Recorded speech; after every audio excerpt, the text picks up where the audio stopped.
Waalaikumsalam. Alhamdulillah, wa syukurillah, wa salatu wassalamu ala rasulillah Muhammad ibn Abdullah, wa la hawla wa la quwwata illa billah. Alhamdulillah Rabbah, wa bil Islam dina, wa bi Muhammadin nabiyya wa rasul. Hadirin rahimahullah, kalau kita baca Al-Quran dan hadis Rasulullah SAW, pasti kita akan diantarkan bahwa kehidupan kita di alam dunia ini suatu saat akan berakhir, tapi itu bukan berarti berakhirnya kehidupan, bahkan ini awal dari kehidupan yang sesungguhnya. Wa anna darul akhirah lahiyal hayawan.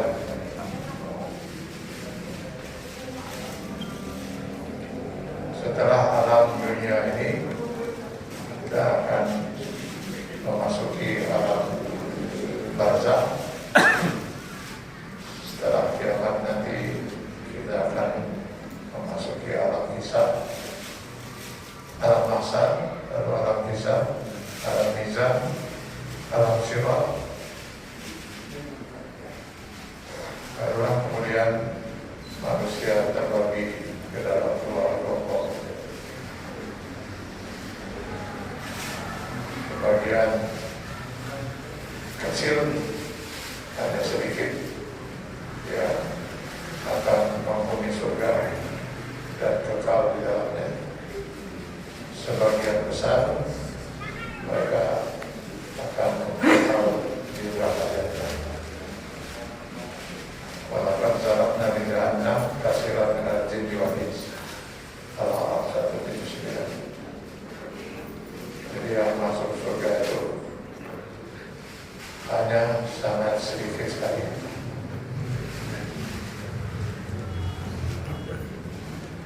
Bapak Ibu rencananya mau masuk ke mana? Kahayam.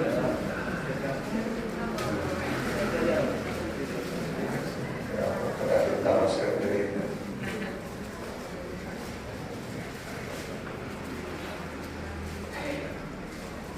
Kalau boleh saya tafsirkan, untuk kita bisa andai kata besok kita meninggal dunia,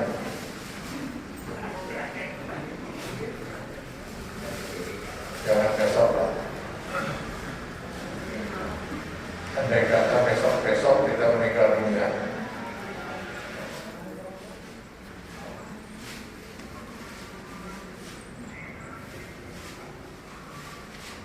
kalau nggak salah sudah 142.239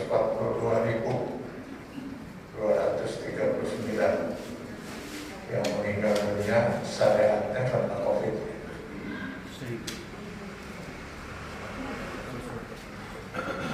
(142.700) diantaranya dokter. Menurut Majelis Ulama, catatan Majelis Ulama, 900 diantaranya ulama, para asatidz. Saya pernah ditanya, apakah semua yang meninggal karena COVID itu syahid? Termasuk saya baru kehilangan teman seperjuangan yang selama ini gigih, sangat gigih membela agama Islam, Profesor Dr. Asep Tornan.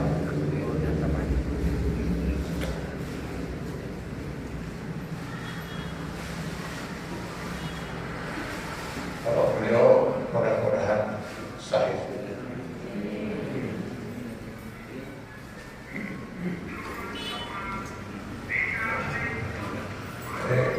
Ketika saya ditanya apakah semua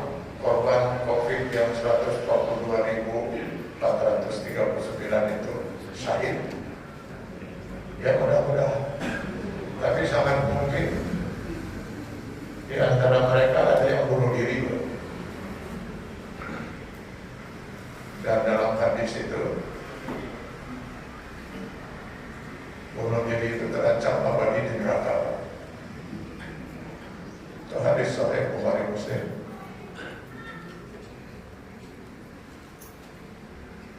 Mungkin juga di antara 142.000 sekian itu ada juga yang dibunuh. Bunuh diri diantaranya ya sudah tahu virus COVID ada, tapi tidak melaksanakan prokes, lalu dia kena, lalu dia meninggal, atau bukan bunuh diri.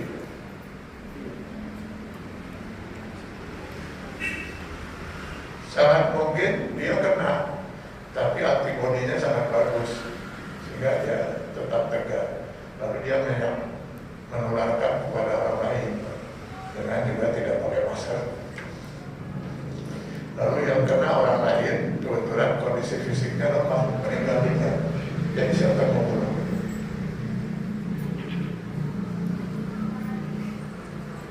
Sangat sayang ya, kita memang bagus kalau diberi tema ilmu, amal, hikmah. Banyak kita menjalani agama ini tanpa ilmu.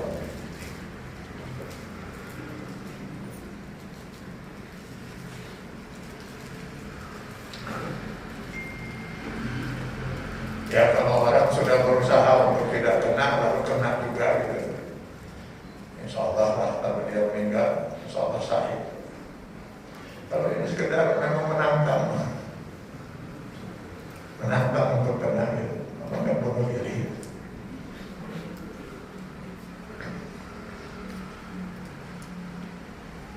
Tapi masih banyak kita ini yang nggak memahami Islam, memang tahunya syariat itu sholat, saum. Salah satu tujuan kenapa Allah menurunkan agama Islam itu hifzun nafs, untuk melindungi nyawa. Karena nyawa ini bukan milik kita,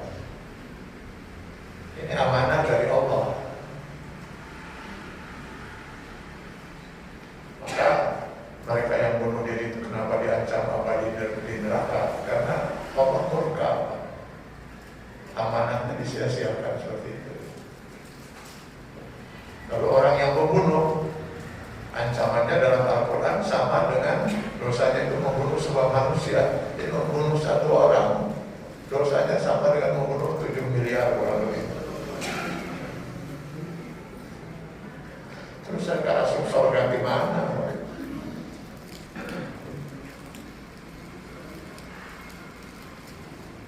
Banyak alasan kita itu tidak pakai masker karena masa sholat pakai masker. Ya memang kalau tidak ada COVID dari dulu belum pernah kita sholat pakai masker.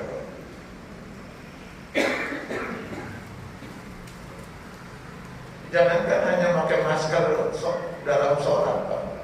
Kalau perlu kita mengucapkan kalimat kekufuran dan kemusyrikan dibolehkan demi untuk mempertahankan nyawa. Aturan menyatakan ini.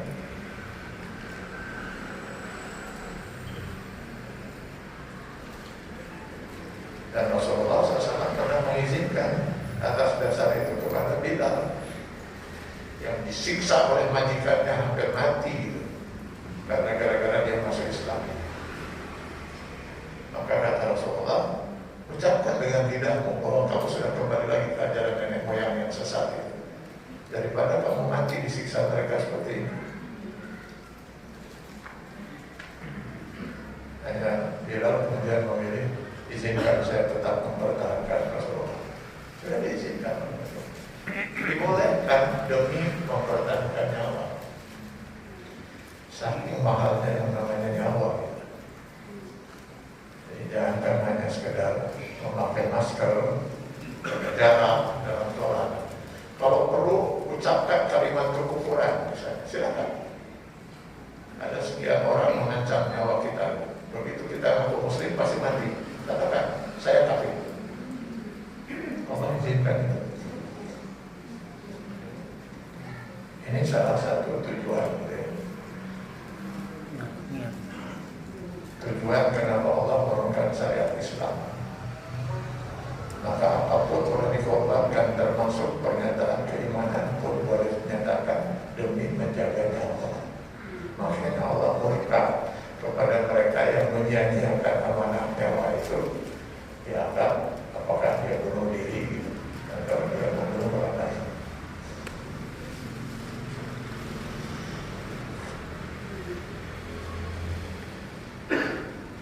Sebenarnya saya tidak ada rencana menyampaikan masalah ini, Pak, tapi karena kebetulan saya melihat ada yang tidak pakai masker, jadi saya akhirnya menyampaikan. Kalau saya nggak sampaikan, nanti saya berdosa di mata Allah. Kenapa saya tidak menyampaikan? Saya yang sudah menjaga ketat keluarga saya, kebetulan anak saya juga dokter keluaran, dan luar biasa progres. Jadi karena saya keluar masuk masjid seperti ini, Pak, saya sudah 2 kali kenapa? Ini saya baru seminggu lah keluar isoman.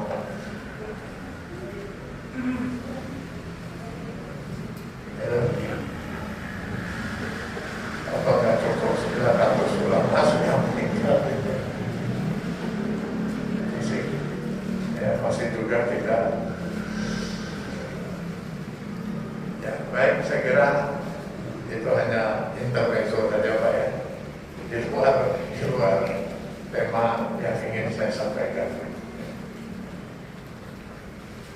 Jadi kembali pada pertanyaan tadi, andai kata besok lusa kita meninggal dunia, kira-kira kita masuk surga nggak?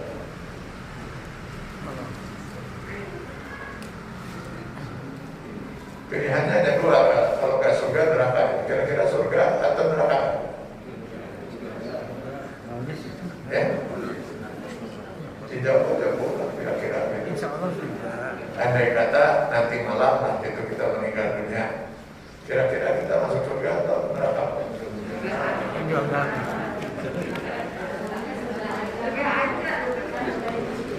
Enggak, ya?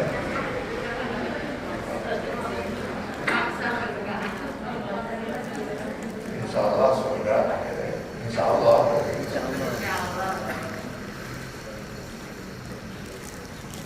Lalu bagaimana supaya kita yakin, Pak, bahwa kalau kita meninggal dunia nanti malam, yakin, insya Allah nanti yakin, insya Allah yakin surga.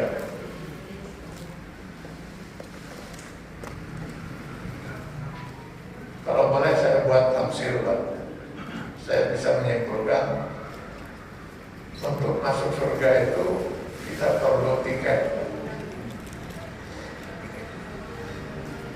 Ini tafsir saya saja itu untuk mendekatkan pemikiran kita.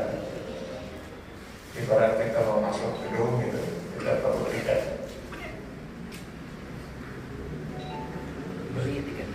Tiket yang pertama dan yang utama, keimanan. Keimanan yang lurus, yang tidak cacat sedikit pun oleh nilai-nilai kekufuran dan kemusyrikan. Keimanan yang didasari oleh kalimat tauhid la ilaha illallah. Itu tiket utamanya. Maka akhiru kalamihi la ilaha illallah dakhala jannah. Barang siapa yang sampai akhir hayatnya dia tetap berpegang dengan akidah yang benar yang didasari oleh kalimat tauhid la ilaha illallah, pasti dia masuk surga. Jadi kalau kita merasa yakin bahwa iman kita itu sudah benar, ya, dan kita meninggal dunia, yakin surga sudah di tangan, pasti.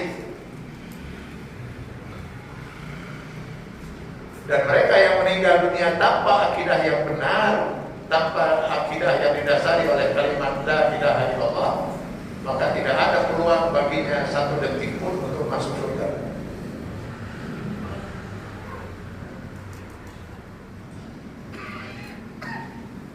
Nah, sekarang pertanyaannya, untuk tiket masuk surga yang pertama dan utama itu adalah dia harus seorang mukmin, ya kan? Pertanyaannya, kita ini mukmin tidak?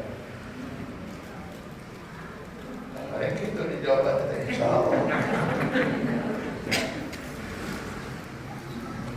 Kenapa harus kita pertanyakan apakah kita mukmin atau tidak? Kenapa di masjid ini masih harus ditanyakan mukmin atau tidak? Nanti silakan Bapak Ibu baca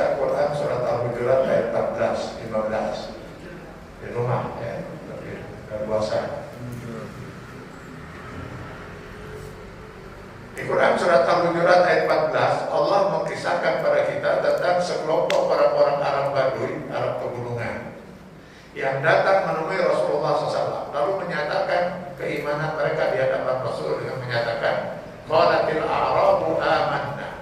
Berkata orang-orang Arab Baduy itu, kami telah beriman. Rasulullah SAW sudah siap menerima keimanan mereka. Kenapa? Karena walaupun beliau itu Rasul, ya tetap saja tidak bisa mengetahui hati manusia.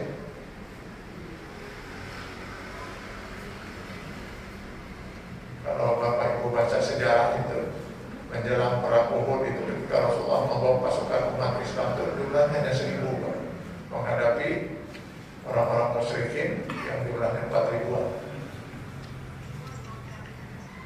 3.000 lah, 3.000 lebih. Sangat tidak seimbang. Menjelang berangkat ke Gunung Uhud, 300 pasukan umat Islam yang 1.000 itu 300 meninggalkan barisan. Ternyata mereka orang munafik. Rasul saja tidak tahu kalau 300 diantaranya itu adalah orang-orang munafik, orang kafir berbaju Islam. Sehari-hari mereka itu sholat, sehari-hari mereka menunjukkan keislaman mereka. Rasul tidak bisa mengetahui hati manusia, apalagi kita. Maka yang paling berat kita menghadapi, bukan menghadapi orang kafir, orang yang berbaju kafir. Yang paling berat yang kita hadapi, termasuk di negeri ini, menghadapi orang kafir berbaju Islam.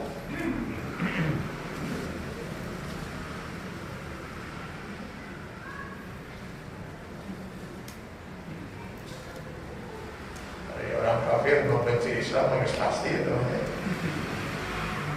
Sekarang di medsos itu orang sampai banyak bertanya kepada saya lewat WA itu, ini gimana Pak Kiai gitu. Kok ada orang Islam tapi mencemoohkan Islam, bahkan menghina Islam. Yang salah saya bilang, kenapa kita mengatakan begitu kan Muslim? Mana ada Muslim menghina Islam?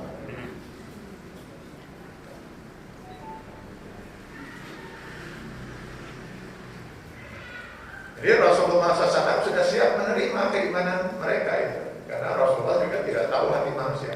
Ibu sudah berapa lama masuk Islam? Bersama suami ibu? 50. Ada 15? 30-an.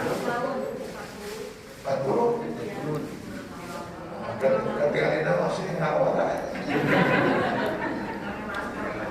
Ganti Alina 30. 40 tahun hidup bersama suami. Pertanyaan saya, sudah kenal hati suami?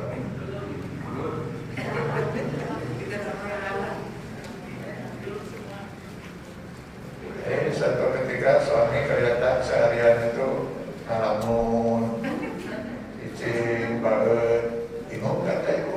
Ya kenal, salah. Besoknya suami malah kelihatan senyum-senyum, gembira, ketawa, bingung deh ya kayak nama. Nah, kita nggak pernah tahu hati manusia.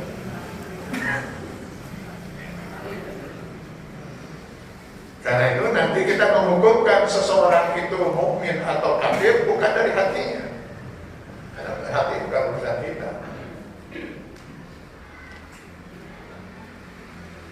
Sekarang ini ada tuduhan pada kelompok orang Islam, terutama para ulama, para ustaz.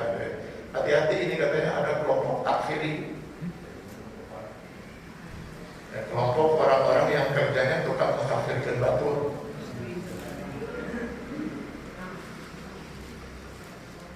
Padahal saya yakin betul tidak mungkin ada seorang ulama berani mengkafirkan orang lain. Jangankan ulama, jangankan ustaz, Rasulullah saja tidak punya hak untuk mengkafirkan orang lain.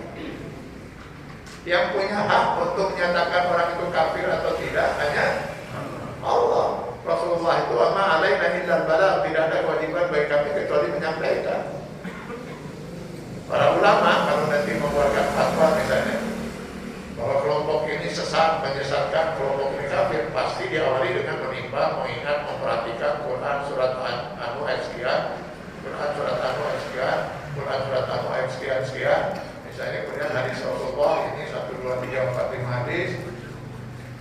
bahwa yang memiliki keyakinan seperti ini atau berpandangan seperti itu dan sebagainya itu adalah sesat dan menyesatkan.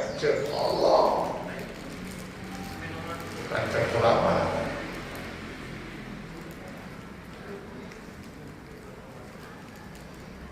Maka Allah kemudian menegur orang-orang Arab Badui itu lewat Rasulullah. Qul, katakan Muhammad, sampaikan pada mereka, lam tu'minu, kalian belum beriman. Apa artinya ini? Artinya tidak semua orang yang mengaku beriman itu mukmin menurut Allah.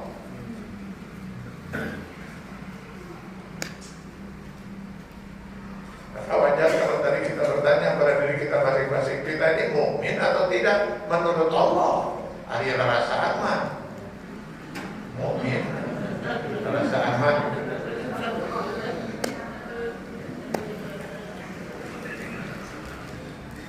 Lalu siapa yang mukmin menurut Allah itu? Nah, itu dijelaskan dalam ayat 15-nya itu. Innamal mu'minuna alladzina amanu billahi wa rasulihi tsumma lam yartabu. Innama ini ada khas. Saya tadi diberi informasi dari DKM, katanya alhamdulillah jemaah di sini semuanya menguasai bahasa Arab. Alhamdulillah, tapi itu nggak bisa dijelaskan lagi. Ya, betul. Ya, amin. Karena itu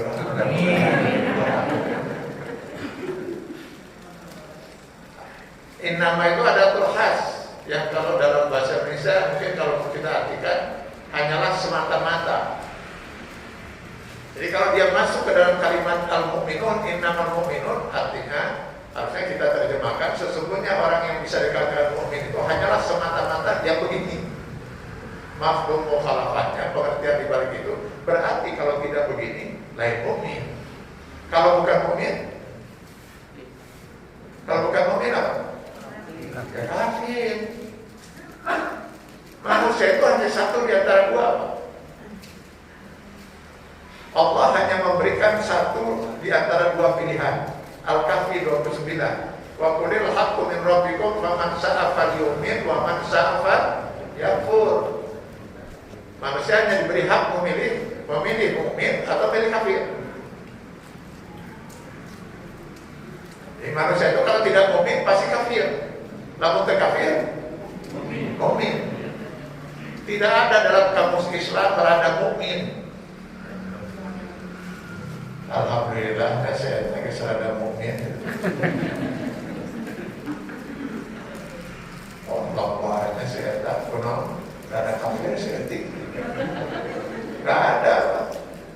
Sebab nanti di akhirat juga hanya ada dua tempat, surga dan neraka. Surga untuk orang mukmin, kafir untuk apa? Neraka untuk orang kafir.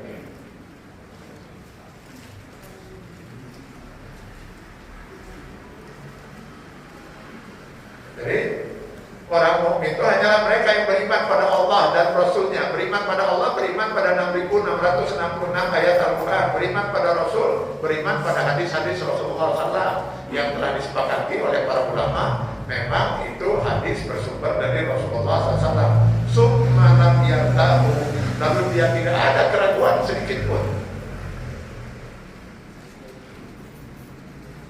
Khusus untuk Al-Quran di awal Al-Baqarah Allah menyatakan zalikal kitabul la raiba fihi. Terima ajaran Islam sepenuhnya, yakini sepenuhnya atau tidak sama sekali.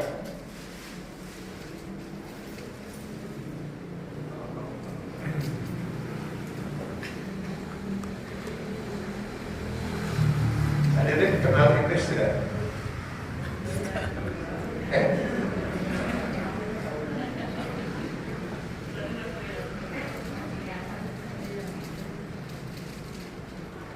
Pernah mendengar cerita tentang iblis?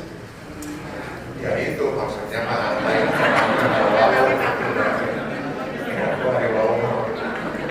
panggil kita.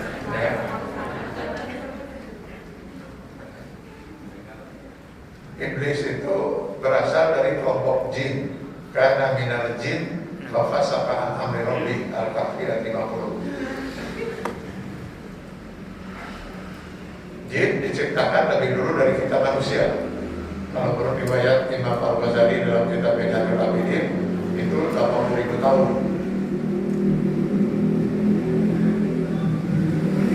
Makanya nanti kalau kita baca dalam Al-Quran, kalau Allah sudah menyebut jin dan manusia, selalu jin disebut lebih dulu karena dia memang lebih dulu diciptakan. Minal jinnati wan nas. Nah, jin ini sama dengan kita, Pak. Ada yang mukmin, ada yang kafir, ada laki, ada perempuan, ada yang lahir, ada yang meninggal, sama. Mereka juga terdiri dari suku-suku, Pak, kelompok-kelompok gitu. Ada suku terkenal dari jin itu namanya jin Afrik. Jin Afrik gitu ya.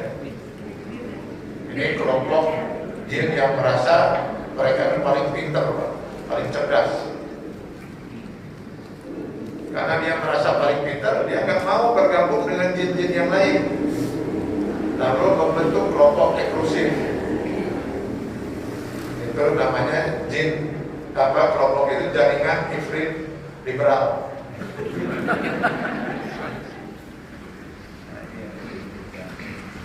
Kemana-mana mereka hanya mau dengan malaikat. Nah, kalau dengan malaikat mereka merasa selevel lah gitu. Itu sebabnya ketika Allah memerintahkan kepada para malaikat untuk sujud pada Adam, di antaranya di Al-Baqarah 34, wa isqulna lil malaikati isjudu li Adam, fasajadu, sujudlah malaikat. Si kelompok Ifrit ini ikut mendapat perintah, mereka menolak. Lalu dinyatakan gugur keimanannya oleh Allah Subhanahu wa taala. Hanya karena kufur, menolak terhadap satu aturan Allah. Maka gugurlah keimanan si Afrik itu yang 80.000 tahun. Lalu dilaknat oleh Allah dan diberi gelar baru, yaitu iblis. Nah, sekarang pertanyaannya, kalau iblis, keimanan iblis, bisa nggak kita ragukan? Berani kita meragukan keimanan iblis? Ibu yakin nggak bahwa Allah itu Ahad? Allah itu Samad, Allah itu lam yalid wa lam yulad wa lam yakul lahu kufuwan ahad. Yakin? Yakin. Dari mana ibu yakin? Dari firman Allah Al-Quran yang disampaikan oleh Rasulullah. Ibu kan belum pernah berdialog dengan Allah. Sementara iblis itu berapa kali berdialog dengan Allah Subhanahu wa taala. Silakan baca Al-Quran. Berdialog langsung dengan Allah. Iblis meninggali pisah, Allah tetap budak-budak. Allah itu tidak punya sekutu. Iblis itu melihat semua itu. Karena itu jangan pernah ragukan keimanan iblis dari segi ini. Pasti lebih kuat daripada kita keimanannya. Lalu kenapa keimanan iblis ini dinyatakan gugur oleh Allah Subhanahu wa taala? Hanya karena menolak satu aturan Allah.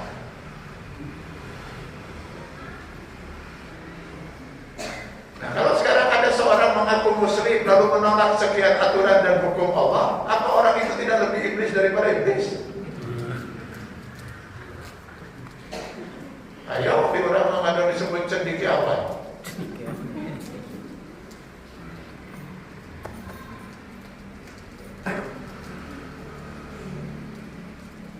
Saya sudah berapa kali itu ada orang meninggal oleh masyarakat diyakini atau disebut cendekiawan muslim. Saya menghukumkan diri saya haram untuk menyolatkan, apalagi untuk mendoakan.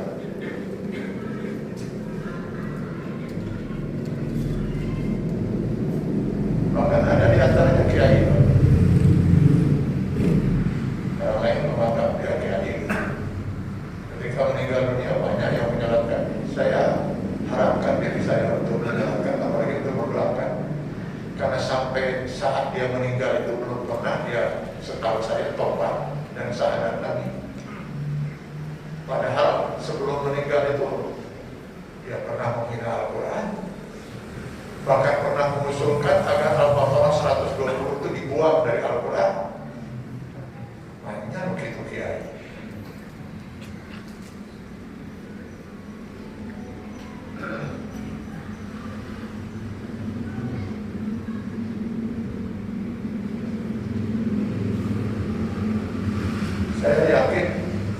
paling bingung di Indonesia. Iblis anu asli bingung di Indonesia lah.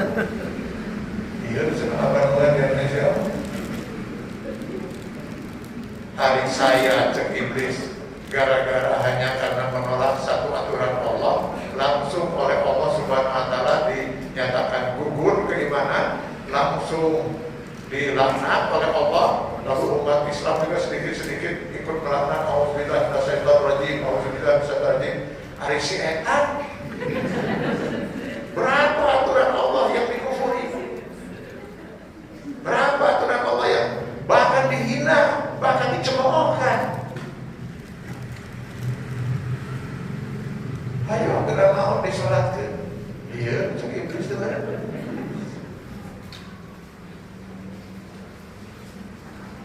Jadi betul kan kita ini mungkin.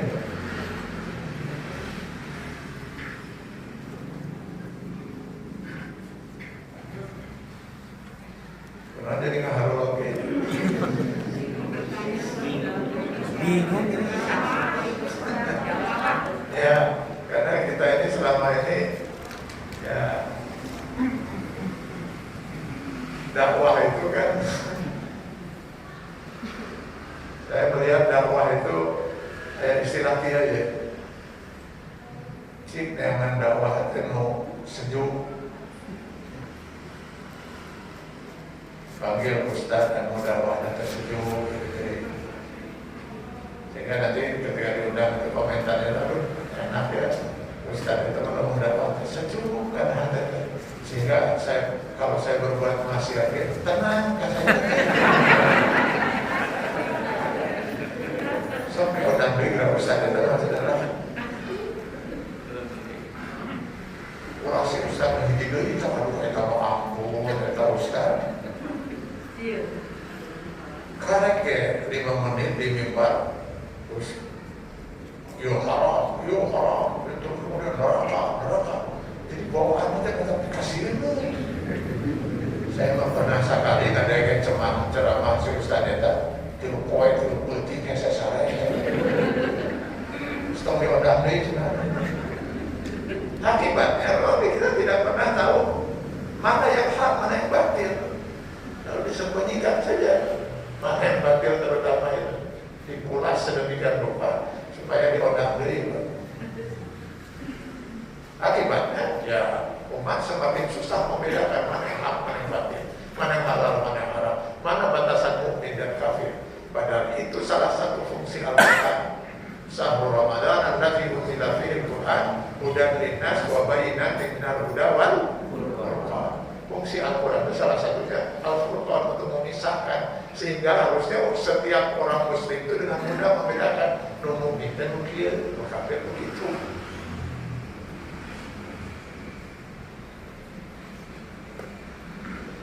Sekarang izinkan saya bertanya lagi, Pak. Kita ini mukmin atau tidak? Mukmin. Sama dari itu. Kalau kita yakin, kenapa? Insya Allah dia hadir di sini. Gak ada kan yang meragukan satupun ayat Al-Quran dan satupun hadis Rasulullah. Bahwa kita belum mampu melaksanakan itu persoalan lain. Gak boleh kita meragukan, apalagi menolak. Sekarang ini ada pertanyaan begini. Adam dan Hawa pernah melanggar aturan Allah tidak? Nah, dilarang memakan buah budi. Ayo mana tidak? Melanggar larangan Allah kan? Iblis pernah melanggar aturan Allah? Nah, disuruh sujud menolak. Nah, hari iblis dilaknat ke Allah, hari Adam dan Hawa diampuni. Kan sama-sama pelanggaran. Betul, sama-sama pelanggaran, tetapi penyebabnya berbeda sehingga akibatnya pun berbeda.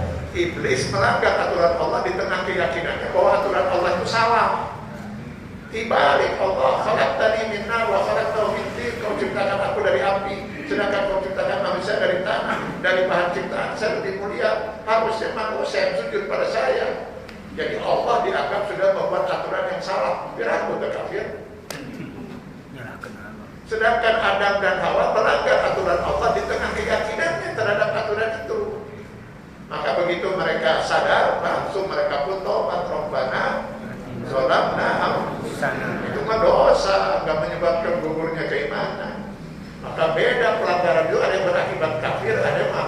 bukan dosa. Sekarang ini, ada dua orang muslim sama-sama mengaku muslim, beragama Islam. Dua anak tidak pernah sholat. Si A tara sholat, si B tara sholat sahwa. Saya bisa menghukumkan si A kafir. Kalau dia meninggal dunia, haram kita menyolatkannya. Sementara si B muslim yang berdosa besar. Kalau meninggal wajib kita menyolatkan. Saya bisa menghukumkan itu. Kalau saya tahu apa alasan masing-masing kenapa tidak sholat. Misalnya saya tanya si A, makanya kalau ada orang tidak sholat itu harus kita tanya Pak. Sholatnya. Jadi kalau kita punya tetangga antara sholat, tanya. Kenapa sholat harus tanya? Bau dan Pak. Nah, urusan dari cuma kuring itu bisa.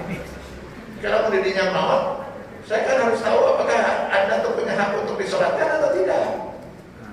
Kondisi saya di akhirat disalahkan di Allah. Ayo nyolatkan kafir. Kalau perlu kita tanya, saya tanya misalnya si A, kunau dirinya tak sholat. Lalu jawab si A, kenapa saya perlu sholat? Kan itu perintah dari Allah. Kata Allah yang bergawe cenderira kita sholat pagi. Kafir tidak ini? Kafir, berlaku terkafir mungkin. Sementara si B saya tanya, B, Anda muslim? Muslim, saya tidak perlu dari. Tidak perlu saya nanya. Muslim Anda? Muslim. Taat kata saya agama Islam. Yakin nggak bahwa sholat itu wajib? Ya Allah, yakin atau tidak? Kita yakin itu rukun Islam mana? Tidak ada alasan bagi seorang muslim untuk tidak sholat. Terus kenapa dirinya antara sholat? Ya gitu. Itu nama sedang Korea, bisa terampun Korea. Pertanyaan saya, ini kafir tidak? Tidak. Dan dia meyakin sholat itu kewajiban. Kan Korea? Empat mazhab sepakat dalam hal ini.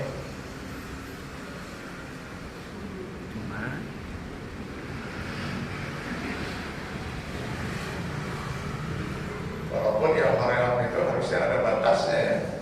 Sebenarnya batasnya Korea itu sekali dua kali sampai 2 poin. Ada muslim yakin sholat wajib, yakin. Kunanta sholat Korea bisa berlinda. Ayolah 40 tahun. Ayo Korea 40 tahun. Minggu naon setelah ada Korea yang masuk surga atau gitu kira-kira dan gitu ya.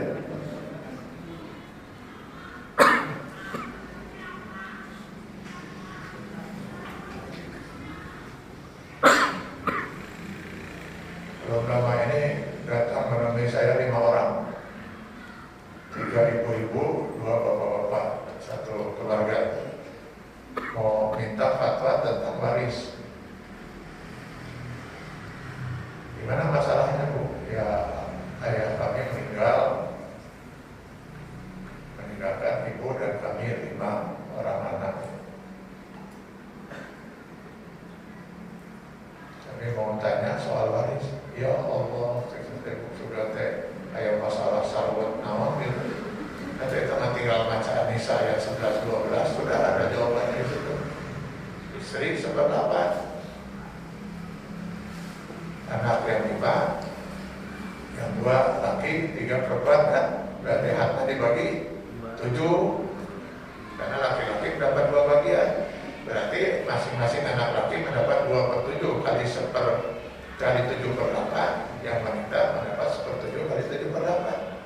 Ini sudah ada masalahnya gini Pak katanya. Kami ingin harta waris itu dibagi rata. Tadi ibu saya bilang bapak muslim. Ya saya lihat ibu itu pakai muslim. Iya Pak kita muslim. Apa dia hukum Islam? ketika disodorkan seperti itu dengan ayat-ayat yang sudah jelas, ibu berani saya bilang merubah sholat misalnya, subuh mah badan terada segar gitu, dan subuh itu 4 rakaat, nomor 2 rakaat, berani kita merubah? Iya. Kenapa tidak berani kita merubah aturan sholat gitu? Maghrib gitu, namun ke Korea syarat gitu, namun ke Beton 5 rakaat gitu. Berani kita merubah itu? Tidak, kenapa? Itu aturan Allah. Mari selain aturan Allah. Dalam urusan duit, malah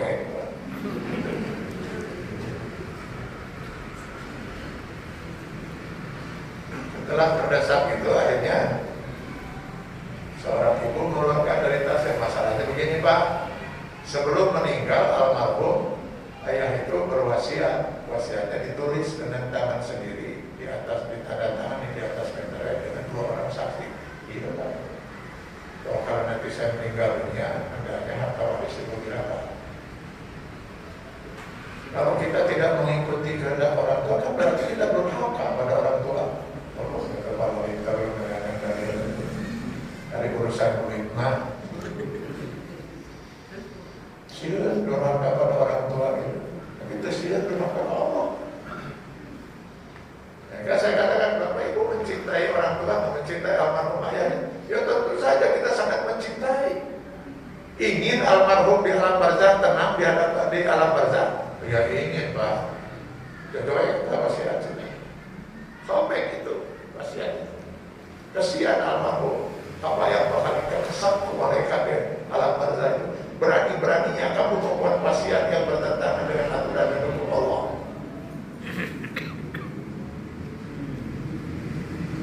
Masih kena ada lampu-lampu katanya. Kayak gimana? Akhirnya saya buat gini. Andai kata saya bilang wasiat itu ternyata bukan 1 poin. Wasiatnya ada 2 poin. Pertama, sepeninggal saya harta waris dibagi rata. Itu 1. Poin kedua, sepeninggal saya minta semua anak berhenti sholat. Mau dilaksanakan? Ya mau itu Pak. Kunaon berwasiat ya. Ya itu bertentangan dengan hukum Allah. Hari tadi dibagi rata tidak bertentangan dengan aturan. Kalau kesusuran duit apa yang katanya?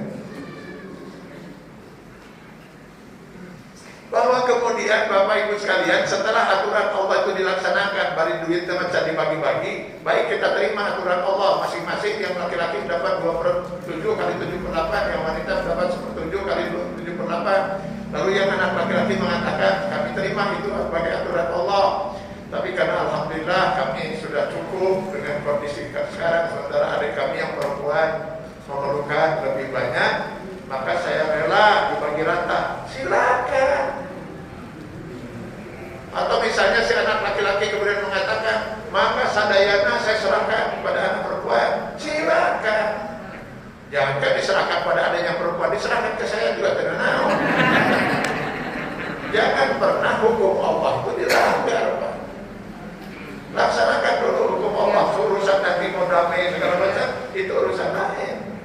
Tapi hukum Allahnya jangan pernah dilanggar.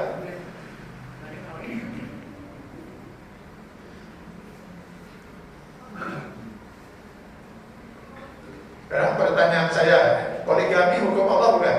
Hukum Allah.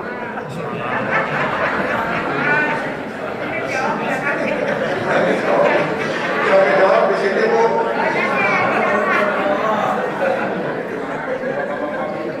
Panawawi pemerintah.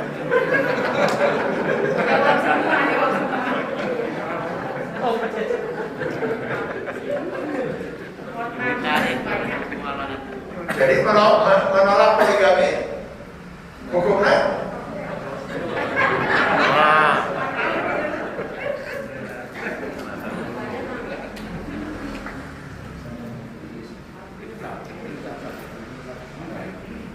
itu hukum Allah Subhanahu wa taala, ya. Bahwa kemudian seorang istri tidak bersedia dipoligami, bahkan menasehati suaminya supaya jangan berpoligami. Anda mau berkeluarga gimana? Kan ngurus pemajikan hiji gecat beres. Nah itu urusan lain. Karena syarat untuk poligami itu luar biasa ketatnya, Pak. Saya baca dalam Majma'ul Buhus Al-Islamiyah gitu ya, lembaga penelitian yang ada di Mesir, lembaga internasional. Umat Islam di seluruh dunia yang berpoligami hanya 4%. 96% monogami. Nah, 4% poligami mah. Atau sekarang saya tanyalah bapak-bapak yang hadir di sini, tolong yang poligami angkat tangan.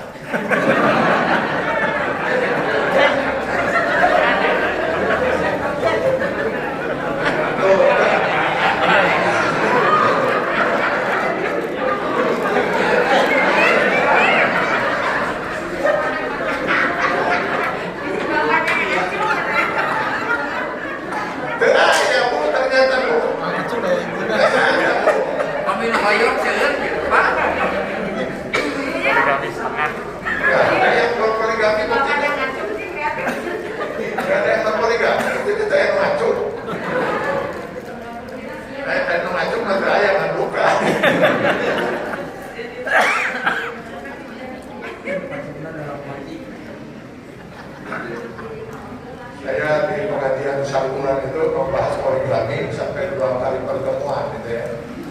Ada 2 kali pertemuan.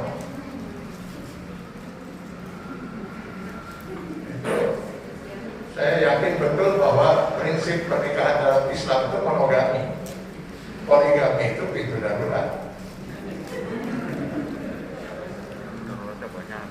Jadi kalau di pesawat misalnya di atas ketinggian 30.000 kaki gitu kan, pilot sudah berapa kali mengatakan cuaca aman, dilaporkan di darat juga aman, kita akan mendarat sesuai dengan waktu yang direncanakan. Maka para penumpang santai-santai yang mau baca-baca, mau minum-minum dan sebagainya, tenang semua penumpang. Tiba-tiba ada seorang penumpang berdiri membuka pintu darurat, anjlok, terus mau. Yang salah siapa? Yang salah pesawat yang menyediakan pintu darurat. Terus salah masih penumpang, punah dari dirinya pakai kudu anjlok. Jadi kalau Islam menyediakan pintu darurat poligami, lalu kemudian ada yang anjlok membuka pintu darurat itu, lalu kemudian akhirnya kacau rumah tangganya, istri pertamanya kacau, istri yang muda jadi kacau, semuanya jadi kacau kehidupannya. Yang salah pun akan dirinya pakai jeng ajel-ajel. Nunita ajel-ajel kan salah.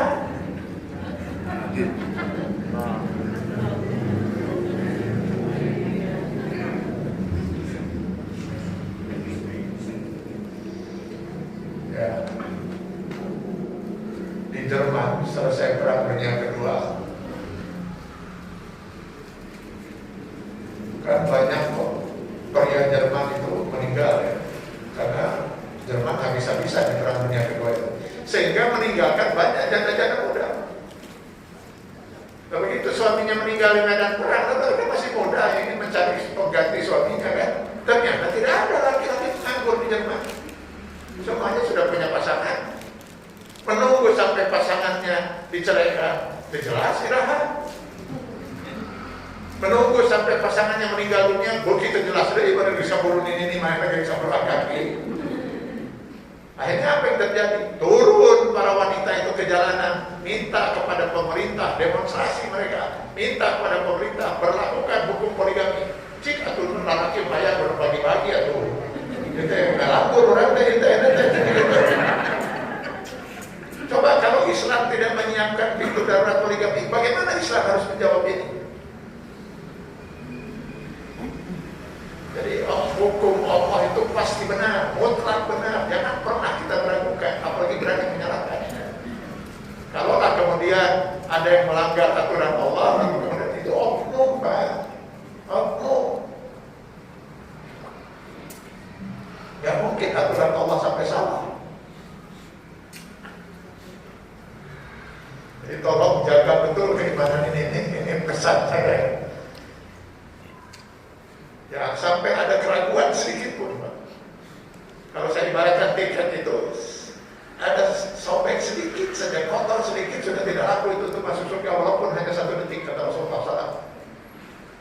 keimanan itu harus utuh. Nah, kalau kita yakin keimanan kita utuh seperti itu, kapanpun kita meninggal, surga pasti menjadi milik kita. Amin. Pasti kita masuk surga.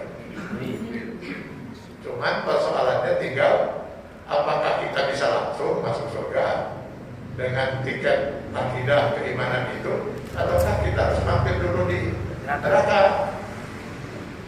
Untuk bisa langsung masuk surga tanpa mampir di neraka, kita butuh 2 tiket lagi.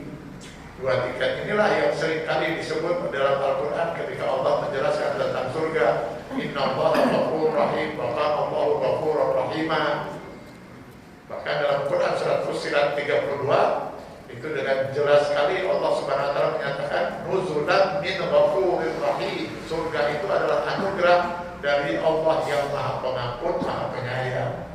2 tiket lagi harus kita dapatkan, ampunan dan kasih sayang Allah Subhanahu wa taala. Jadi seluruhnya ada 3 tiket. Maka mari kita lihat sekarang kaitannya dengan bulan suci Ramadan. Ya ayyuhalladzina amanu. Nah, ditujukan pada siapa ini semuanya? Pada orang yang beriman, yang enggak beriman dia jangan pedulikan ini, Pak. Karena perintah ibadah itu hanya bernilai kalau dia punya keimanan. Kalau tidak ada keimanan sudah terancam kekal di neraka jahanam. Percuma saja dia mau beribadah apapun. Ya ayyuhalladzina amanu, itu tingkat pertamanya. Baru kemudian dia diminta untuk mewujudkan keimanannya dengan melaksanakan kutiba alaikumus syiyam kama kutiba alal ladzina min qablikum la'allakum tattaqun. Nah, bulan Ramadan ini dikenal bulan maghfirah, bulan ampunan.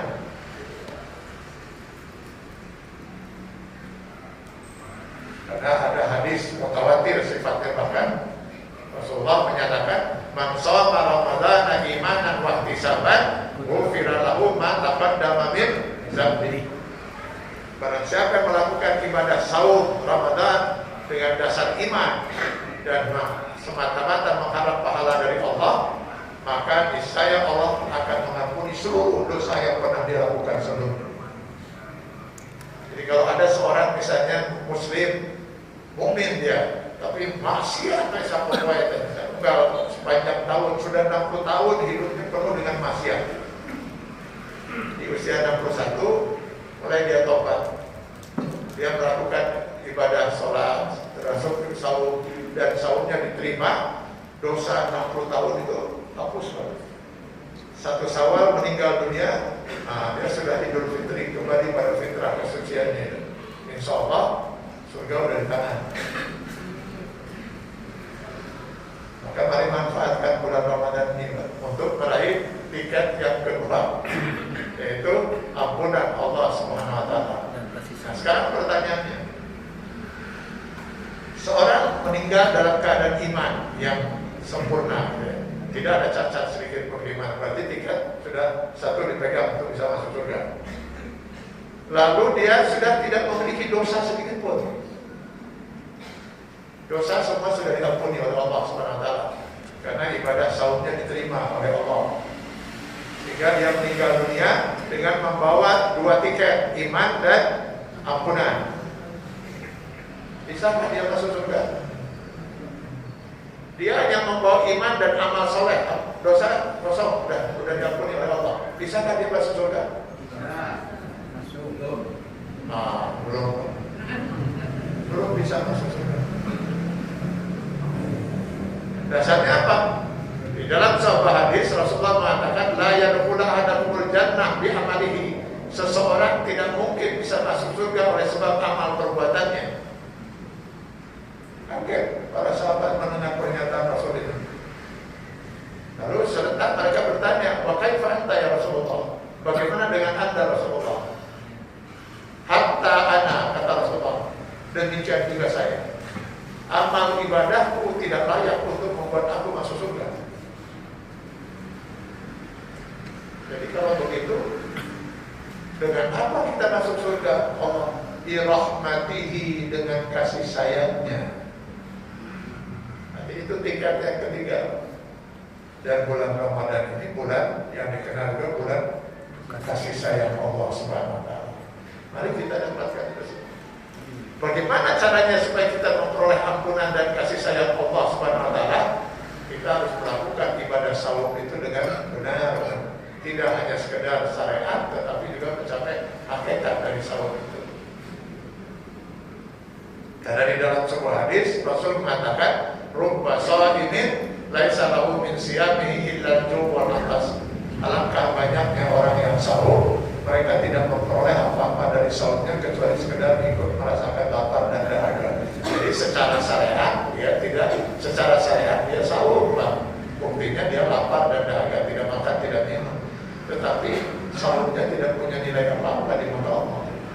Hasil dari sahurnya ya cuma sekedar ikut merasakan lapar dan dahaga. Jadi apa hakikat sahur itu? Mari kita lihat sekarang.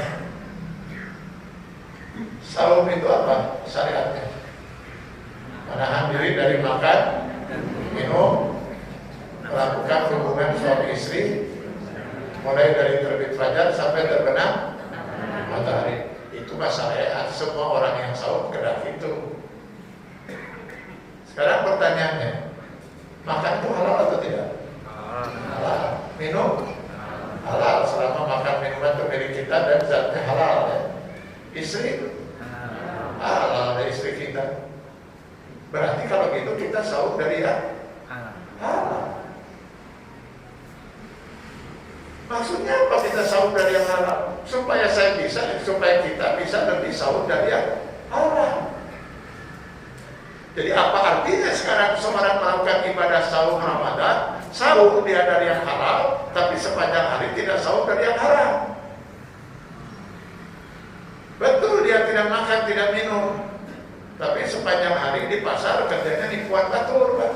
Dagang nipuan batur. Atau kenal mana sahur dari yang halal, hari itu haram.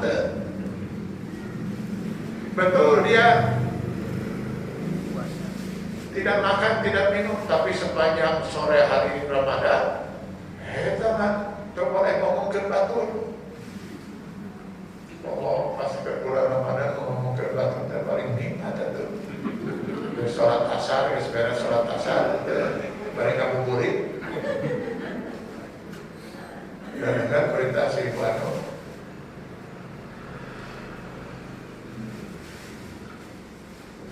Aku nama itu,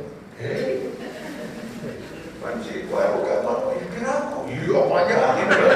Tapi kayaknya saya maghrib, saya ada, ya orang siap-siap buka gitu. Itu cukup kita buka, aku ngomongin batur 2 jam. Apa artinya dia sahur dari yang halal, kan dia tidak sahur dari yang haram? Betul dia tidak makan, tidak minum, tapi sepanjang hari di kantor ketika tukang menandatangani surat-surat ya, bukan hak tangan dia untuk menandatanganinya. Untuk apa dia sahur? Apakah mungkin ibadah ini bisa memperoleh kasih sayang Allah Subhanahu wa taala? Gak mungkin. Jadi Bapak dan Ibu yang saya hormati, sejauh yang saya bisa simpulkan, ada 3 tiket yang bisa menjamin kita masuk surga. Tiket yang pertama dan itu yang utama. Tanpa ini jangan harap seorang bisa masuk surga 1 detik pun. Keimanan. Makanya selalu dikatakan oleh Allah, siapa manusia yang beruntung?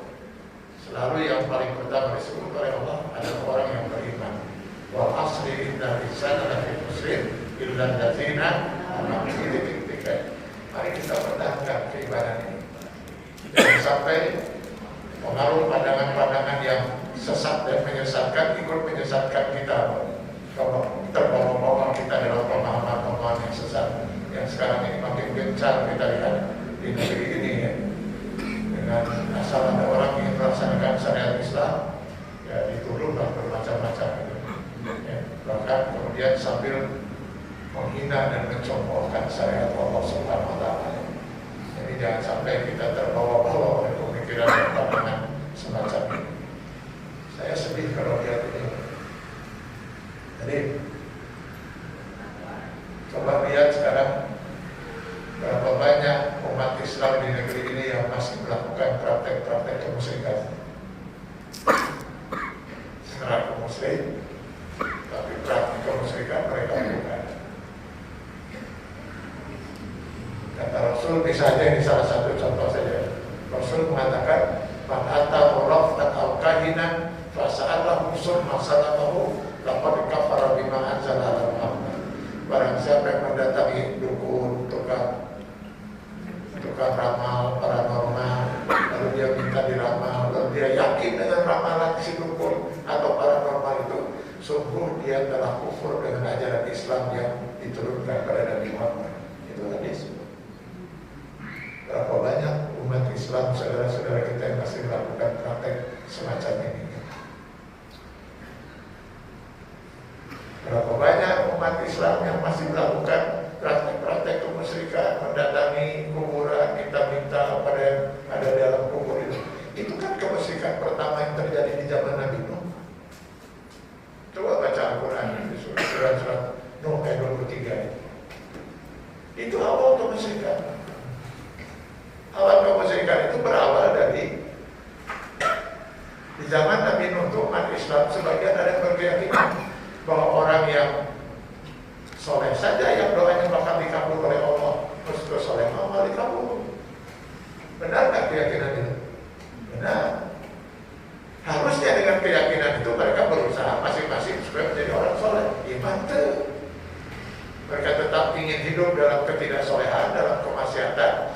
Ketika mereka ada hajat, mereka mendatangi orang yang dianggap soleh, misalnya Pak Soleh. Si Pak Soleh dan Pak Soleh, Mas Soleh, Pak Mendoakan. Sampai di sini salah nggak? Bolehkah kita meminta orang yang kita anggap soleh untuk mendoakan kita? Boleh. Persoalan mulai terjadi muncul ketika orang yang dianggap soleh, Pak Soleh itu mau mencari orang sesoleh Pak Soleh. Gak ada apa, ayatnya rada soleh gitu. Keyakinan. Lalu apa yang mereka lakukan? Mereka datangi kuburan Pak Soleh. Terus tetap meminta-minta seperti ketika Pak Soleh masih hidup. Di sini amal kemusyrikan kata Allah.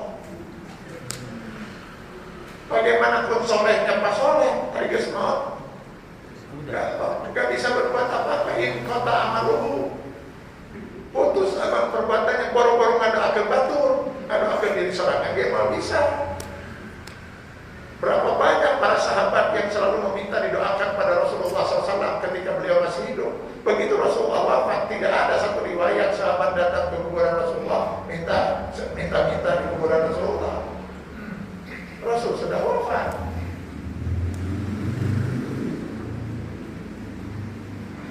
Nah sekarang masalahnya ada 5 waktu itu orang yang dianggap soleh menurut Quran surat Nuh 23 ya.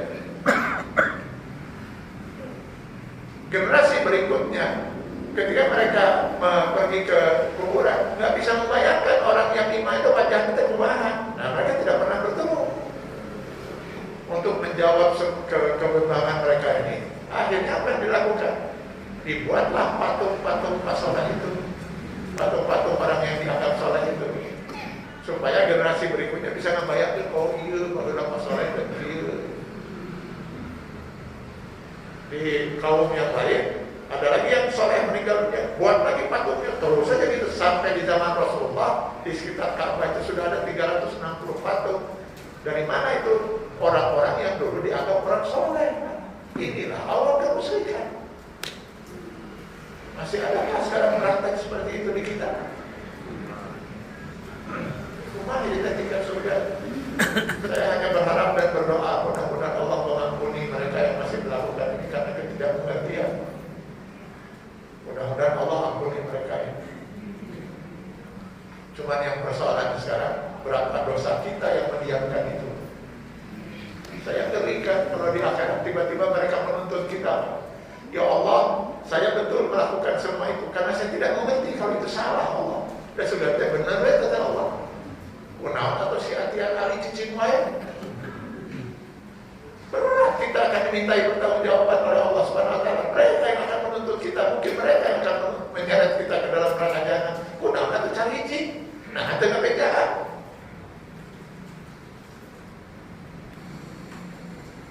Jadi ngabulok aja. Jadi baiklah Bapak Ibu sekalian, ini sudah 1 jam lebih 10 menit saya menyampaikan ceramah ini. Apa yang ingin saya pesankan menjelang Ramadan ini, marilah kita terus pertahankan keimanan kita, jangan sampai keimanan kita ada cacat sedikit pun juga, utuh Pak. Ya, sesuai dengan akidah yang diajarkan oleh Quran dan Sunnah. Yang kedua, mari kita persiapkan diri kita untuk memasuki bulan suci Ramadan dengan kita berjuang mengendalikan hawa nafsu kita, bukan hanya dalam hawa nafsu yang dihalalkan saja, makan minum, melakukan hubungan suami istri di siang hari Ramadan, tapi terutama kita juga harus bisa sahur dari segala yang diharapkan oleh Allah Subhanahu wa taala. Mudah-mudahan Ramadan ini akan mengantarkan kita menjadi orang yang memperoleh ampunan dari Allah Subhanahu wa taala dan memperoleh kasih sayangnya, sehingga lengkaplah tiga tiket kita untuk masuk surga Allah Subhanahu wa taala. Mohon maaf kalau ada ungkapan yang kurang berkenan. Saya sengaja menyampaikan ini semata-mata kewajiban saya untuk menyampaikan. Amin. Ya, mudah-mudahan Allah Subhanahu wa taala senantiasa membimbing kita di jalan ini. Selamat melakukan ibadah sahur. Mohon maaf lahir dan batin kalau ada ungkapan saya kurang berkenan di hati Bapak dan Ibu sekalian. Billahi taufiq wal hidayah. Assalamualaikum warahmatullahi wabarakatuh. Waalaikumsalam.